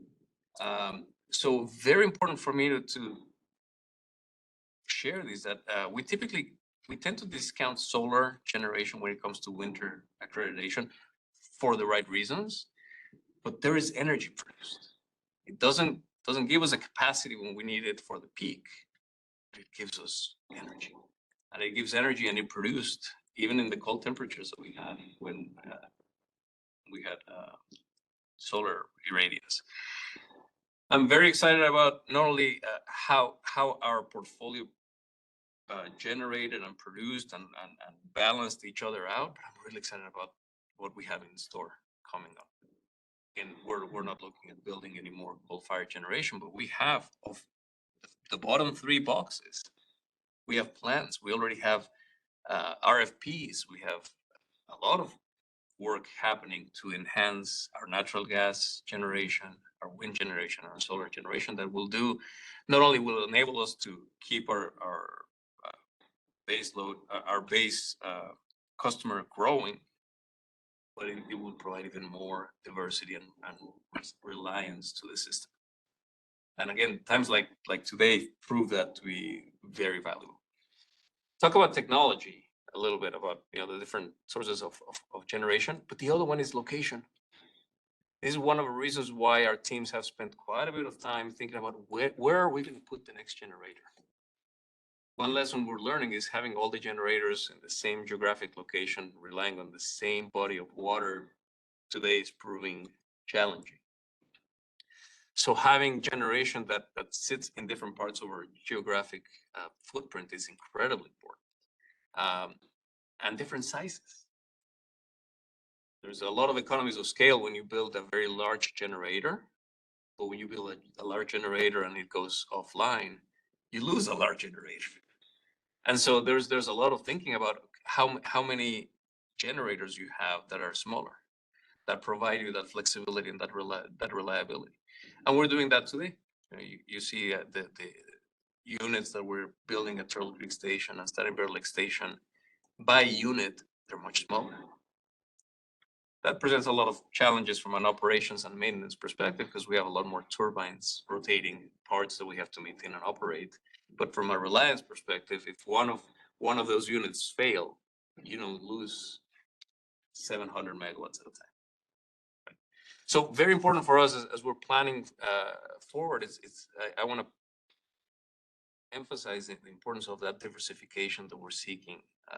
That's part of this near-term generation portfolio. Going into the future very clearly, our commitment to net zero carbon remains. Our commitment to reliability and affordability remains. And what we're doing with transforming our portfolio is definitely getting us there, but we cannot forget that we still have to keep the power on days like today. And I'm really, really grateful for the support that this board has provided us. We've had challenging discussions and debates, etc. But at the end of the day, if you look at the track record from the board, it's supporting all of these growth and diversification that our customers need. I have 2 more slides and have a discussion. Aaron, if you don't mind. Can I ask a quick question? Yes. Of that 2,000 megawatts you said was our peak the other evening, is that a new winter peak? It's not a new winter peak. I think we'll have the final numbers. The winter peak we reached last year, it was New Year's Eve, was almost 2,100. So I don't know if we broke that or not, but it was very close. These are just some pictures of our teams responding in extreme weather. You probably have seen these on social media. It is inspiring. One thing that I didn't mention, I talked about transmission and generation. I didn't talk about distribution. We were blessed that despite the winds, the strong winds, we didn't really have that many outages from a distribution perspective, which was, I was very happy to see that. We did have a few, and what you see on the bottom left-hand corner, it's the restoration efforts down by the Standing Bear Lake area. On Saturday night, there was some damage that was on one of our distribution poles. It took down almost 3,000 meters, 3,000 homes. You know, it was very cold, and they were out for more than 2 hours. 2 hours is usually a restoration time. They were out for a little longer. One, because it was hard for our crews to get to the site and then working in those frigid conditions, but they restored power. I was on the phone with the mayor. Usually the mayor and I usually don't talk when there are outages, because that happens every now and then. But in these conditions, we were very closely coordinating, making sure that we had crews, that we knew what the cost was, and that we had an estimated restoration time, so that, you know, customers weren't out of power for an extended period. Very, very, very happy with that. And again, this was not a distribution storm. I'm sure we'll have those later on, but for now, our attention was really just mostly on the generation side. Next slide, please. Okay, I haven't talked about I started talking about our customers from an outage perspective, but here's what our customers did for us. And Lisa Olson and I, our communications team and I, we talked quite a bit about when do we send out a notice to customers to help us conserve energy, because of all the challenges that I just mentioned earlier. It is very clear to me and to the board, our job is to provide reliable energy services, reliable, affordable, sustainable energy services. However, it's very important to have that relationship with our customers and for our customers to know that sometimes weather conditions are very challenging, and there are things that they can do to help the grid. We send out different messages using different means of emails, phone calls, social media, the TV stations helped out. And I'm very happy to report these are very high level. They're not accurate numbers. Let me emphasize that. We're still in the middle of it. We're still counting. But starting on Sunday, we sent out the first notice on Sunday afternoon. And that day, we saw about 14 megawatts of reduction in load that we have very good reason to believe came because our customers helped lower their use. Now, let me pause here, because there are different ways in which customers can help. All customers, residential, commercial, and industrial customers. The first one is by lowering their usage. This is what we typically ask our residential customers, you know, lower a few degrees, the temperature of your thermostat a few degrees. Acknowledging a lot of our customers are natural gas heating, but some of them are electric heating. And by reducing the thermostat, it helps us reduce the consumption, which alleviates some of the pressure on the grid. Some customers, residential, commercial, industrial, they have their own generators. So some of them decided to turn on their own generation, and that helps us as well. We understand it is our obligation to serve them. Voluntarily, Nebraskans showed up to help each other out. And that, I think, it's a hallmark of our state and our customers. We show up when our neighbors need it. And really, we saw that. We are seeing that today.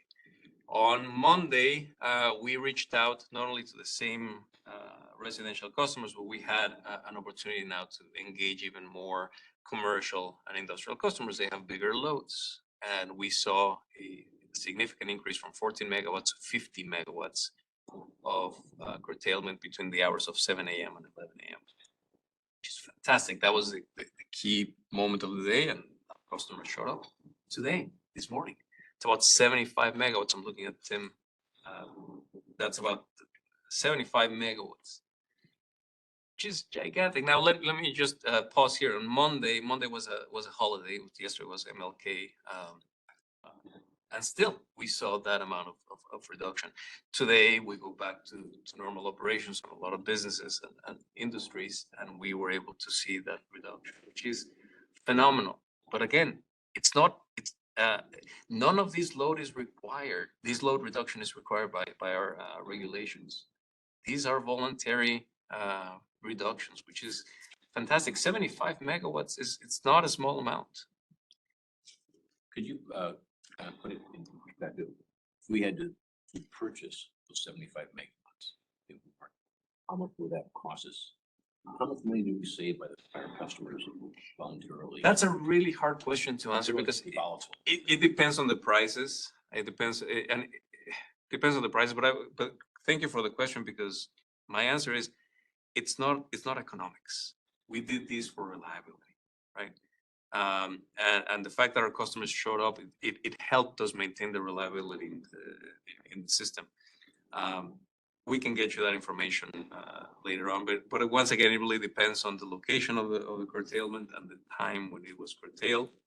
But I can tell you unequivocally, these helped a lot. Just to give you an idea, we're talking about, I mentioned our balancing stations, Sarpy County and Cass County. 75 megawatts is equivalent to one of those engines. And so not having to generate that much is equivalent to us having another engine in the form of our customer owners helping during those peak hours. So very, very important. And I want to give a shout out to our customer service team, because this doesn't happen if you don't have a good relationship and a trusting relationship with customers. And again, our customers came up and showed up. I want to emphasize it was all customers, residential, commercial, industrial, people's homes, grocery stores, hospitals, data centers, alike, all contributed to this. It was fantastic. I don't have the liberty to talk specifically about customers because it's privacy, but I can assure you that every single segment of our customer base showed up. Next slide, I think this is the last one.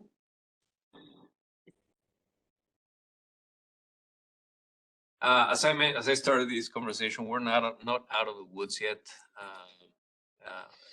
The South Sparrow Pool is planning to end the conservative operation status this evening.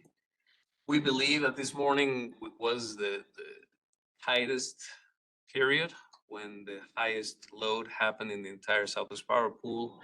Wind resources started to show up again. Wind resources went down a little bit overnight, but they're back up. So we believe between wind resources continuing to show up really strong, temperatures increasing, things are starting to improve, but we're still trying to bring back a lot of generation because again, things are still frozen. The weather advisory remains through Saturday night because of temperatures, but this is my message to the board and to the public. We are grateful. Number one, to the OPPD team, the women and men who spend days in the elements and in our energy control center. We're concerned, we're worried, and we're working all around the clock. And eventually, we figured out, and we made sure that our customers, the majority of our customers, didn't even have to think about this. They had to think about maybe clearing their steps on their driveway, which was a big deal already, but didn't have to think about not having enough power. But that's because of the 2,100 men and women who work at OPPD and made this a reality for us. Grateful for the community supporting our crews as they restore power, comments that we got on social media and others, people supporting us. And very grateful for all of our customers, those who adjusted their energy consumption and helped with the curtailment. That was gigantic, and a big thank you to all of them. And to the board, your support. I mentioned earlier, we go back and you see all the resolutions that the board has approved to help us not only grow, but to maintain our system reliant, resilient, affordable, and sustainable. Is commendable. I seriously, I could not thank you more for all the support that you have provided for years and years, Mike. In many years, the board's providing that support, and it's showing up in days like today. That we have the resources, we have a corporate operating plan that allows us to have the resources to deploy and keep the power on, and look forward to having more generation later this year to withstand more of these storms. We live in Nebraska. We'll continue to have spring, summer, fall, and winter storms of all kinds. And I think having a more robust system that continues to grow is incredible. That was a lot, but I don't know if you have any questions that I didn't address. Again, we will have more information if you're interested in a particular area. We didn't talk about financials or others. It's too soon to talk about that, but happy to answer any questions that you may have. Great. Thanks very much, Senor Fernandez. This is important information for everybody here and everybody in the public to understand about how all of the planning and policy and preparation and execution led to such a successful outcome. So thank you to you and the ELT and all of the employees, and then for the update that we've got now. Does anybody have any additional questions, discussion about where we have been and kind of the rest of the day and the rest of the week as we continue through this event? I've got a few. So I assume that we'll have an after action review, just same thing that we've done in years past when these events occur, just to see, you know, we're in the midst of it, right? So I'm not asking for the results of them. Correct. Yeah, sincere gratitude to our customers for the way that they showed up. I'm always sort of impressed by the pace at which they mobilized to really chip in. Could you talk a little bit about, I've got two questions related to that. One is we've got really dedicated programs in the summer for peak shaving, right? How does what's happening now relate to, how does it compare to the programs that we have in the summer? Are we flipping the same switches, or is this very different? It's very different in many ways. It's similar in some other ways. Similar in that it's the same customers and we have good channels of communication. In the winter, it's very clear that, in the summer, it is very clear that load is being consumed by air conditioning. In the winter, heating is not always, it's not only electric, but it's gas heat. So it's hard for us to say, when we say, hey, change your thermostat, the effect on energy consumption is going to be different, much different than in the summer, just because of the ways that people heat homes. It is different today, but I can tell you it's going to be even more different in the future. And this is where I'm really excited about AMI. This will allow us, having meters that talk both ways and that we can communicate with customers will open up so many possibilities for us to engage with different customers who are all electric, who would be more effective in lowering their load in the winter. How do we engage with those customers in different ways? Is there a compensation today with full smart programs and others? There are compensation, there are incentive programs that enable us to get even more megawatts saved. But they're very different. I think that just AC versus natural gas and electric heating, that's probably the biggest difference. Yeah. Thank you. I think it's my impression that we were a little bit ahead of the curve in asking our customers to conserve. Is that based on what you know of other utilities? I'm asking you to speak for them, but based on your perspective of what others are doing, the extent to which they were asking their customers to do the same. Were we a little bit out in front and calling on our customers to chip in? We were. That is what it feels to lead. Yeah. And sometimes it's lonely, and it's when you're out in the front and you don't see others doing the same, you question, did we pull the trigger too early? And I can tell you today we didn't. In my opinion, I was very close to the decision. We didn't. Conditions were very critical. Driving out, I was driving on I-80 on Sunday morning. The number of vehicles I saw stranded, diesel vehicles that I saw stranded, was pretty high. We're thinking if we're gonna let people know, hey, you need to stay.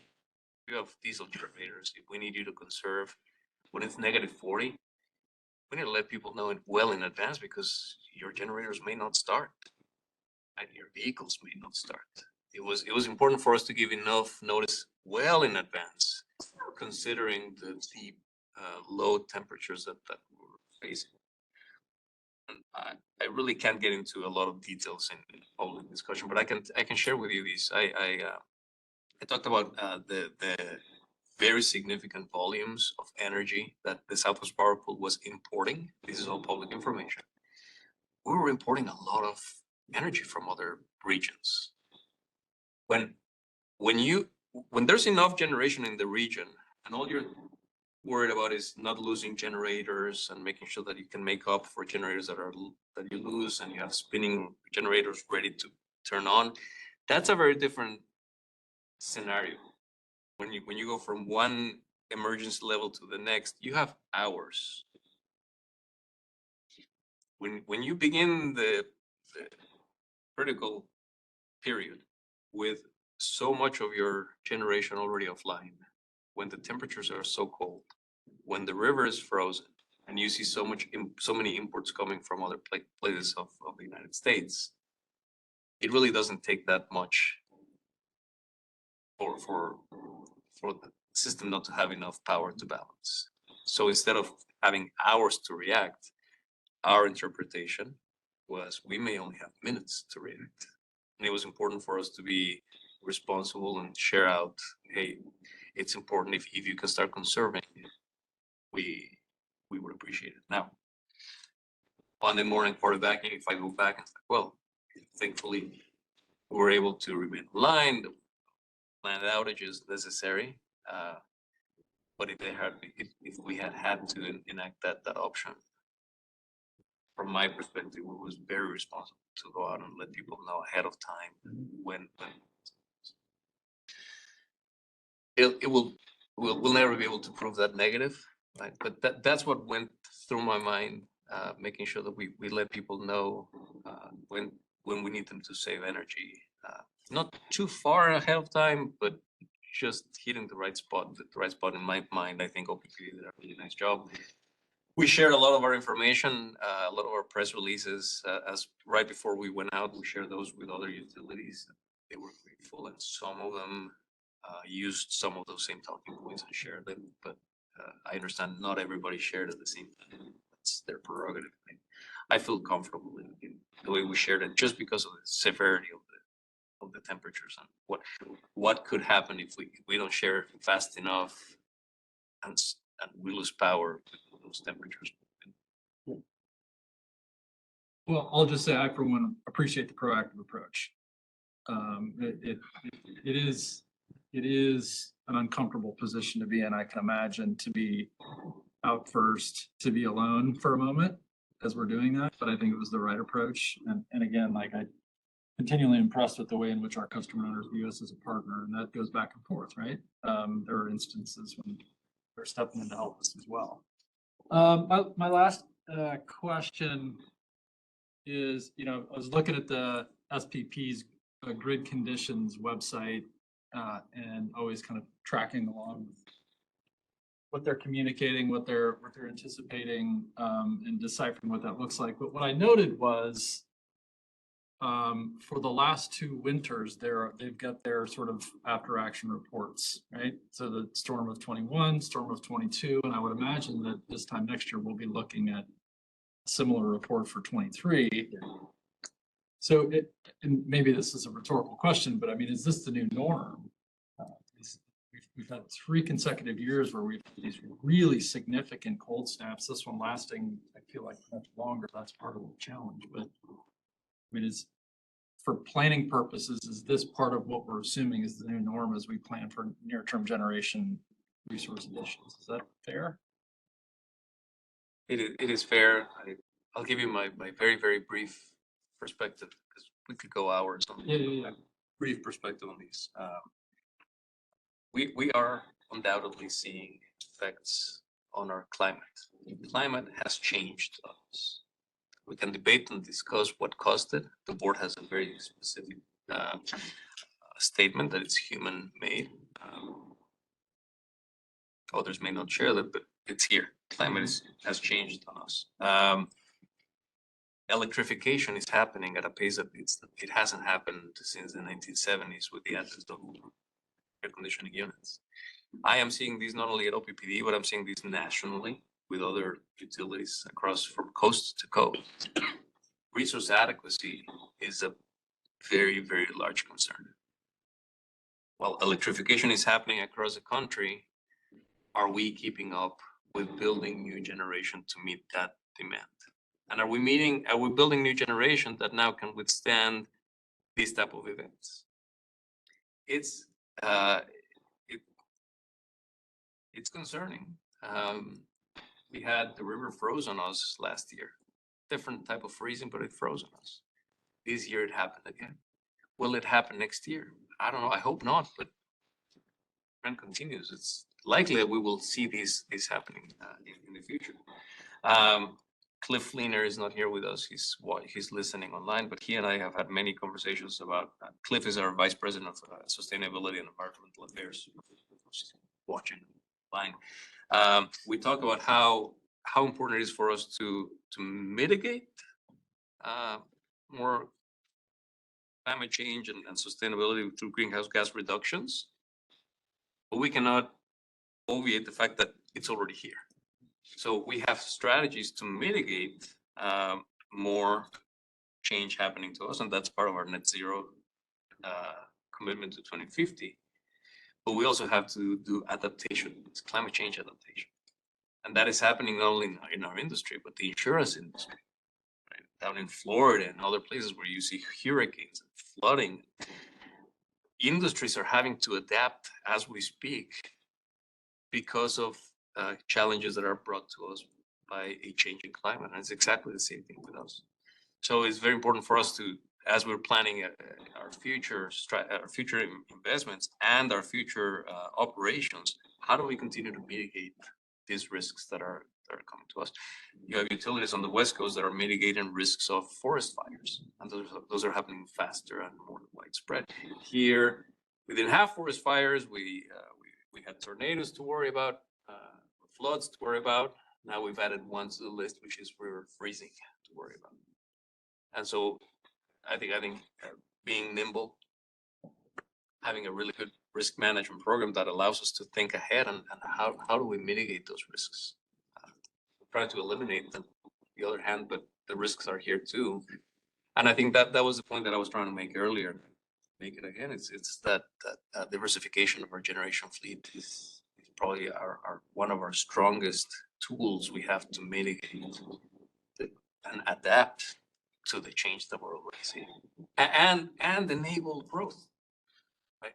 Keeping Nebraska open for business. It's really, really exciting to see all the customers that are coming and residential demand that is coming. We want to see that, and so that's another piece that, part of that growth is making sure that we are ready and we can continue to provide that reliable service. I'll remind folks that in 2023, Nebraska ranked number 1 the nation for reliability. The entire state of Nebraska. It's fantastic. Even with the thing that curveballs that Mother Nature throws at us, we were still ranked number 1 in reliability for electricity, number 5 in affordability. That's a blessing that I don't take that for granted. We're gonna have to continue to work hard to maintain it. Sorry, I went beyond that. No, that's great. Thank you for that. To me, you described the need for the resiliency of our system. I think that naturally translates to the resilience of our people, right? Like this is really straining all the people that do an amazing job. And so like it's that same level of resilience that just needs as well. I'm good. Thank you for bringing this to us now. I know we're in the midst of it, right? But I really appreciate the update today. This has been super helpful. Any of the directors have questions, comments, discussion? I don't know if it's a question or just a comment, but nuclear resources are also located along the river.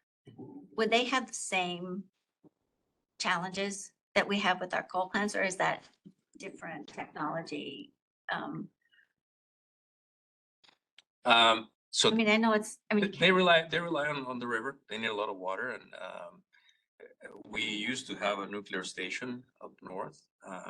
It really depends on the design of the unit and the river.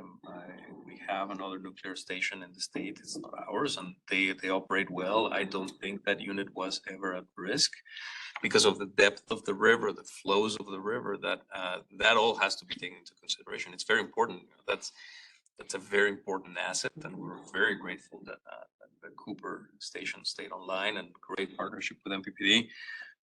But to your question, do they need water? Yes, they need a lot of water. So it's a resource that is always very important for most baseload generation. Baseload generation, whether it's a coal plant, a nuclear plant, or a hydroelectric facility, water is key.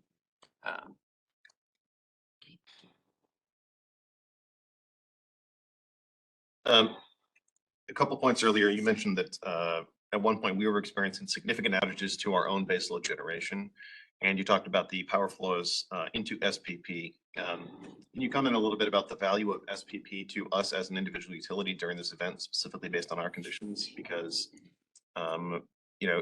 resources balance from one generation location to another demand location at various times, but in this event, what was the general value of SPP to us during the challenges we were experiencing? Thank you. And you saw me turning on my computer because I can give you that right now. The Southwest Power Pool, by and large, it's 14 states, not all entire states, but some states as a whole and some pieces of other states, but it's 14 states. As of now, and this is public information, the Southwest Power Pool is importing 4 gigawatts, 4,000 megawatts to help balance the grid. Part of it is to help balance the grid and to help some of the assets that need to take a break and having some spinning reserves internally. But that is super, super important. In times like these, when our baseload generation struggled, and if we don't have all of our generation fleet producing at least as much as our load is, relying on our neighbors is incredible. And then relying on neighbors all the way down to Arkansas and all the way up to North Dakota, where they have resources. We are all using that. It's incredibly important. I can tell you without a doubt that helped us maintain the reliability that we delivered to our customer owners. There are many other times when we are a net exporter, when we are producing more than what we need, and we're helping other utilities that may be in a deficit. But it is incredibly important. Now, that doesn't mean that there aren't enough ways for us to continue to improve the relationship, the operations of the Southwest Power Pool. I think communication was a key issue on this storm. I think there are ways for us to improve the communication with the Southwest Power Pool members and from the Southwest Power Pool to us. But it was incredibly helpful. Having the visibility, having the transparency of the market and prices, when they start signaling with prices what they're seeing on the congestion and the need for power, it helps us tremendously to make a lot of the decisions we're making. I just talked about the decision we made about when do we notify customers.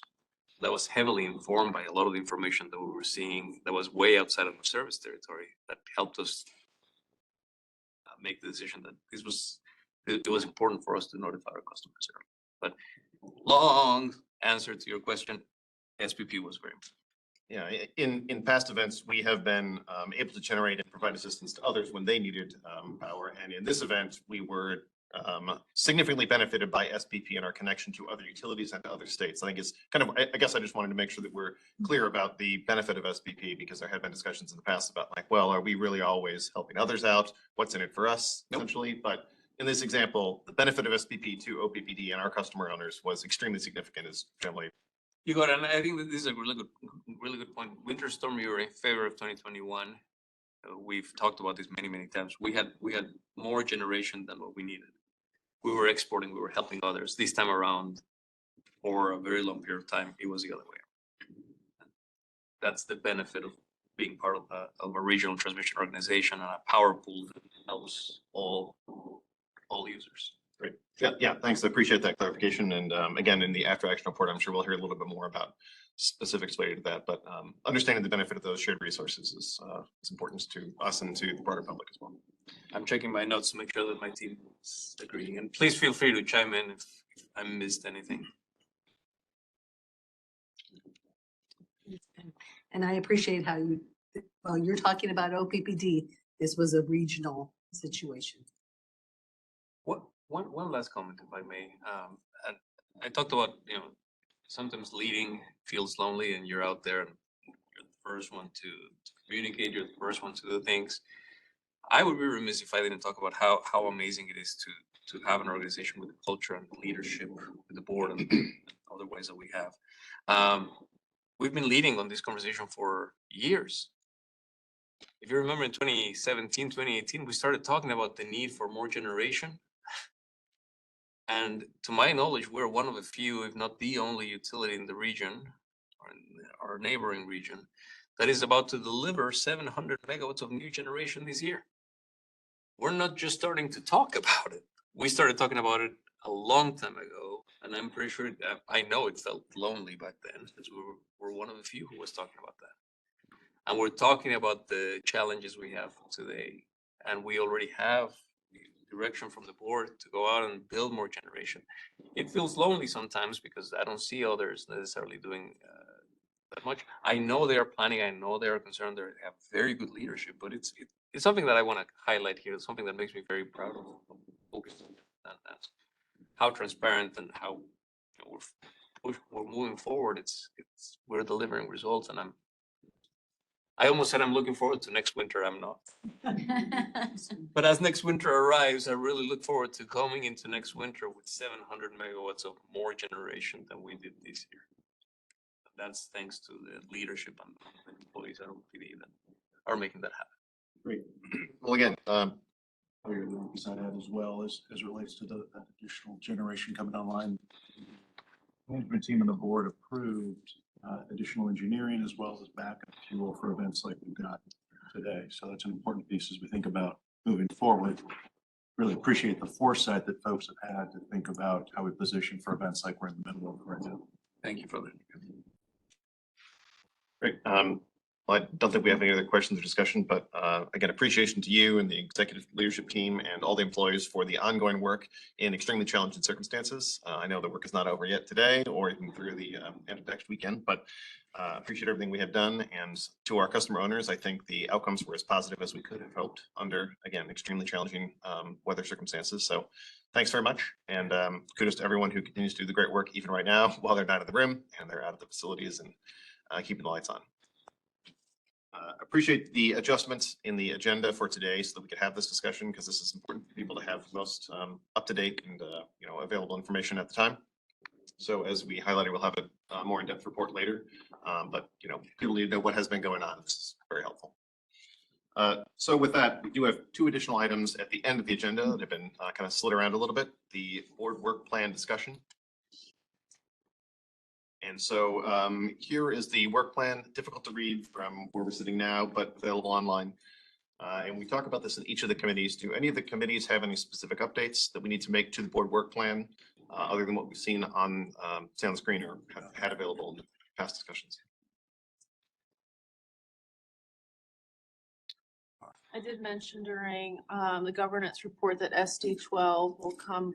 The revisions to that will come to the board for review next month. And then have about a month of public comment period. So I think that timeline of 3/21 is still appropriate. Okay, sounds good. Systems are. Great. He is reviewing SC 11 and SC 13 because we made recent changes and had reports that met the needs of the board overall to see if we actually need to make any additional changes to them. Talk about that at our February. Sounds good. Finance is good. Great. Well, thanks to the committees for your ongoing work. We'll continue to see updates as appropriate. Last item then is the confirmation of the board meeting agenda. And we do want to flag that earlier we talked about in the finance committee, the investments manager, and that is scheduled to be an action item, not just a discussion item. So just clarification that is planned for an action item on Thursday for the manager there. Do any directors have any preference to move anything from the consent agenda to the discussion agenda for the meeting on Thursday. We have to vote specifically on the board officers.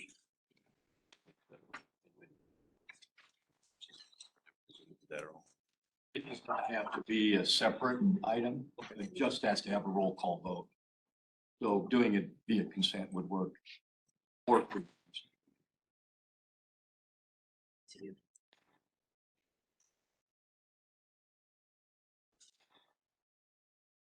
Okay, great. Sounds like we intend everything to be on the consent agenda. And I guess if anybody has any changes, we do have time between today and tomorrow at noon to make updates if anything feels necessary. But we'll plan for everything to be on the consent agenda for the meeting on Thursday night. And I mentioned at the top, and I think it was included in the email, we are anticipating, or the meeting is scheduled for 6 o'clock on Thursday. Yes, thank you for that reminder. Just for this month, the city county facility was not available at 5 p.m. this month. So just for this month only, we'll begin at 6.